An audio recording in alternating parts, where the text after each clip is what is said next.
Chers téléspectateurs, bonjour. Bienvenue dans votre chaîne MCD TV qui se propose aujourd'hui de regarder sa 6e émission dénommée Panorama. Aujourd'hui, Panorama investit le domaine du navétane.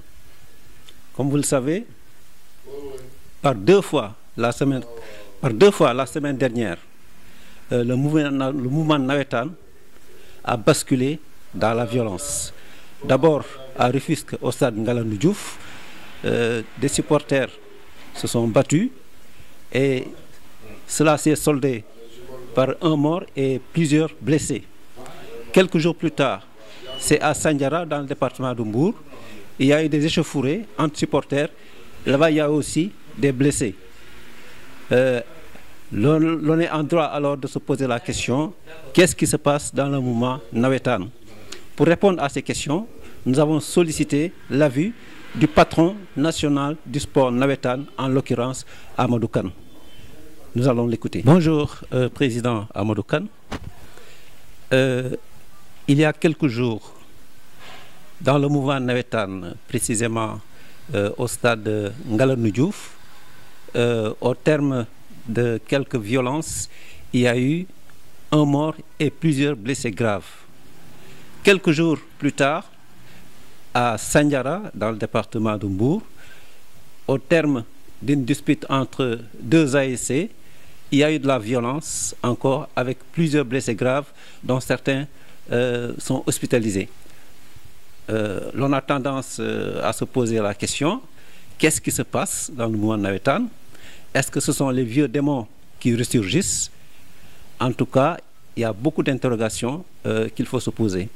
Amadou Kane, en tant que président de l'ONCAV, vous êtes vice-président à la Fédération sénégalaise de football, mais en même temps, vous êtes le patron du sport navétane au Sénégal.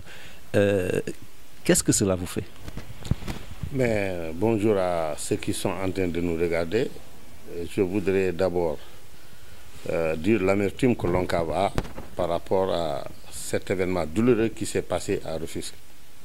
C'est pourquoi, comme on l'a fait dans le passé, encore une fois, nous réitérons notre engagement. L'engagement, c'est d'organiser des manifestations sportives et culturelles sans difficulté majeure. Surtout que ça ne soit pas émaillé de violences qui peuvent conduire à la mort d'individus. Alors donc aujourd'hui, l'ONCAV est dans cela. Nous avons toujours été dans cela. Nous condamnons ce qui s'est passé à Rufisque avec toute l'énergie qu'il faut. Il y a eu un mort d'individu, paix à son âme. C'est douloureux, surtout que c'est un jeune qui n'appartenait à aucune des deux équipes. Un supporter qui était venu soit nous supporter ou bien regarder le match. Maintenant, vous avez dit à Sandiara, il n'y a pas eu de blessé. Il y a eu un seul blessé qui est sorti, n'est-ce pas? Il y a eu des arrestations. Les deux ASC ont été suspendus déjà, n'est-ce pas? Je peux vous informer que les deux ASC ont été suspendus. Mais vous avez raison de vous poser la question.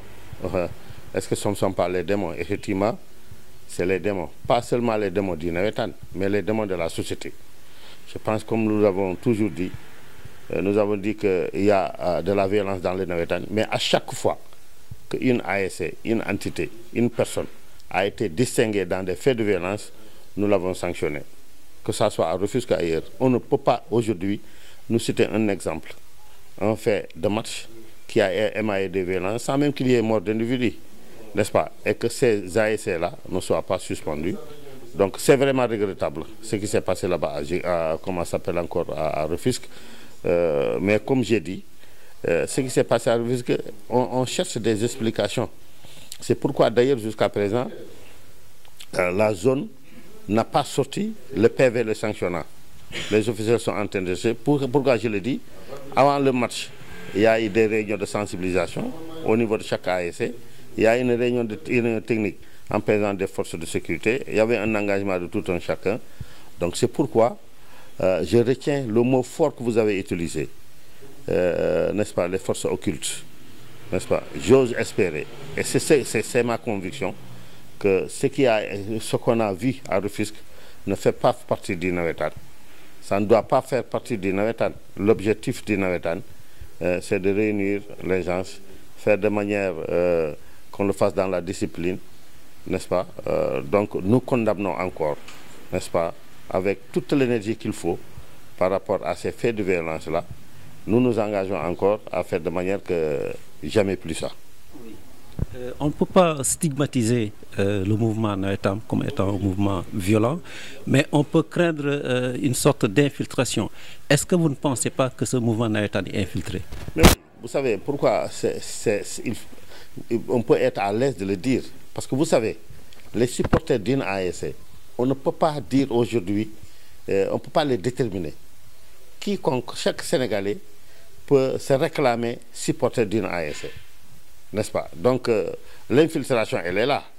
L'infiltration, elle commence au moment où, quand tu as quelque chose qui ne te plaît pas au cours de marche, tu sors, au lieu de manifester, tu peux le manifester. Nous sommes d'accord de le manifester dans la discipline. Mais quand tu sors maintenant, tu commences à agresser, commences à voler, à taper sur les véhicules. Ça n'a rien à voir avec le match. Ça n'a rien à voir avec une faute qui a été commise par un arbitre ou bien un dirigeant. C'est pourquoi cette infiltration-là, nous sommes d'accord. Parce que pourquoi infiltration? Ça veut dire que c'est des personnes qui ne savent pas pourquoi on organise le Nawetan, n'est-ce pas? Qui ne veulent pas respecter les directives que le Nawetan est en train de donner, les directives que nos ASC sont en train de donner, des personnes qui viennent dans nos manifestations pour autre chose. Quand on me dit que dans certains matchs, il y a des paris, ça n'a rien à voir avec le Nawetan. Et on est conscient de cela. Dites-vous bien tout ce que les Sénégalais sont en train de penser là. Nous sommes conscients de cela. On est en train de préparer un bon document qu'on va donner au gouvernement du Sénégal pour dire qu'aujourd'hui, notre bon Dieu, c'est ça. Le contenu de ces violences, c'est ça. Mais c'est heureux que dans certaines parties du pays, n'est-ce pas, ça ne se passe pas comme ça. Je pense que le gros problème, c'est surtout à Dakar et dans les grandes villes. Vous allez à l'intérieur du pays, à l'intérieur de la Casamance, partout. Les gens jouent des fois sans sécurité, ou bien avec un seul gendarme. Les matchs se terminent. Donc le problème, c'est à Dakar. Et le problème du Sénégal, c'est Dakar.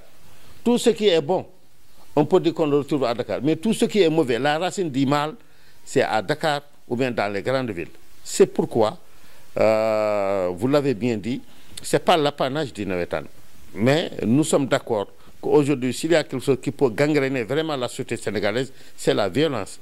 Il faudrait que chaque Sénégalais amène sa contribution. Et je pense que l'émission qu'on est en train de faire aujourd'hui, ça participe à cela. Ça ne doit pas être un problème du Nawetan, un problème des sportifs ou bien un problème de l'État. C'est un problème des Sénégalais. Parce que ce qui crée la violence, mais il ne vient pas de la forêt, il vient des familles, des maisons. Donc aujourd'hui, l'éducation, ça doit commencer d'abord à partir des familles. Au-delà de cela maintenant, que chaque structure en organisant, qu'elle puisse assumer ses responsabilités. Je souhaite que les supporters puissent dénoncer les fauteurs de troubles, les personnes qui nous empêchent d'avancer. Parce que si on veut que le Nawetan continue à grandir, on doit obligatoirement se séparer de la violence. Les gouvernants ont pris des mesures conservatoires pour en tout cas préserver le mouvement Nawetan. Est-ce que vous êtes dans la même longueur d'onde?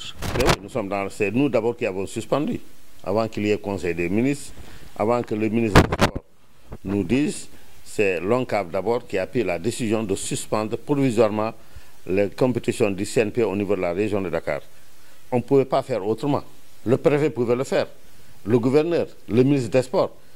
Mais avant que ces gens le fassent, nous avons constaté, puisqu'il y avait déjà mort d'hommes, quand il y a mort d'individus, ça devient grave, n'est-ce pas? Donc on devait arrêter d'abord pour effectivement montrer notre désaccord par rapport, n'est-ce pas, à la mort de ce jeune qui est parti à l'âge très jeune, qui était venu nous soutenir.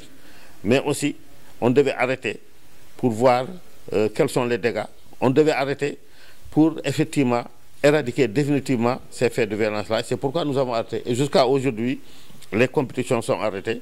Bon, aujourd'hui, on va faire une réunion, n'est-ce pas, pour évaluer tous ces problèmes-là, voir les tenants et les aboutissants. Je dis encore une fois, au-delà de cela, je voudrais quand même dire que je suis très réconforté de ce que nos représentants sont en train de faire à Rufisque. Le lendemain de la violence, certains disent que c'est le médecin appelle la mort. Non, moi je ne le prends pas comme ça. Après les événements, des ASC se sont mobilisés, sont allés au stade Ngalandou Diouf, n'est-ce pas, pour nettoyer. Une réunion a été organisée hier entre la mairie et ceux qui utilisent le stade, l'ONCAV a pris, n'est-ce pas, l'engagement de participer à la réparation, à la réfection des stades. Je pense que autant nous condamnons ceux qui abîment la violence, autant aussi nous félicitons et nous remercions, n'est-ce pas, les responsables du Nawetan et d'autres responsables du sport, n'est-ce pas, qui sont engagés à refaire là où c'est gâté. Et je pense que c'est ça. Et je voudrais vous dire que le jour où même il y a eu de la casse, il y a eu certains Rufisquois qui ont voulu s'opposer à cela. Il y en avait. Peut-être que la presse n'en parle pas, bon, mais en tout cas, nous savons, les autorités de Rufisque savent qu'au moment où certains veulent gâter, d'autres veulent préserver. Et c'est pourquoi j'ai dit que le problème, il n'est pas simple comme on le pense. Ce n'est pas un problème de Nawetan, c'est un problème de fin de société.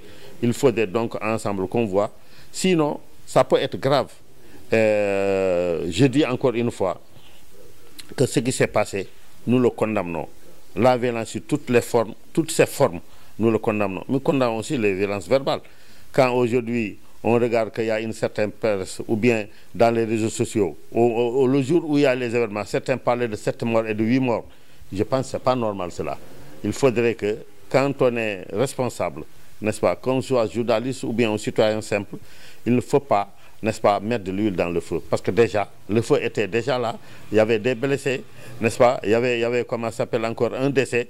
Donc, même s'il y a autre chose, je pense qu'en parler publiquement, c'est inciter à la violence. Et c'est pourquoi nous disons, la violence sous toutes ses formes, l'ONCAV le combat. Téléspectateurs, nous voilà au terme de notre émission. Émission qui concernait aujourd'hui le mouvement Nawetan, qui a basculé la semaine dernière, comme vous le savez, dans la violence. Une violence qui a conduit à l'hospitalisation de certains blessés et malheureusement, il y a eu mort d'homme. Nous avions eu comme invité le patron national du mouvement Nawetan, en l'occurrence Amadou Kane, qui a bien voulu répondre à nos questions. Nous espérons que votre attente a été comblée. Nous vous disons merci et à la prochaine.